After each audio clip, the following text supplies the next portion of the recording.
যখন খুব ঢাকঢোল পেটানো হচ্ছিল যে স্বর্ণযুগ চলতেছে সম্পর্কের, একেবারে এরকম ভালো সম্পর্ক কোনোদিন ছিল না, তখন কি সীমান্ত হত্যা বন্ধ হয়েছিল? হয়নি। ভারতীয় পলিসি বা ভারতীয় কার্যক্রম বাংলাদেশ নিয়ন্ত্রণ করতে পারবে না, সম্পর্ক যত ভালোই করেন না কেন। আর এখন তো আপনারাই সবাই বলেন যে এক ধরনের টানাপোড়েন চলতেছে সম্পর্কে।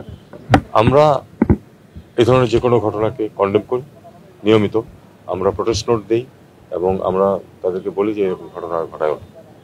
তারপরেও ঘটে ঘটে এখন আমি তো জোর করে বল প্রয়োগ করে আমি এটা বন্ধ করতে পারবো না।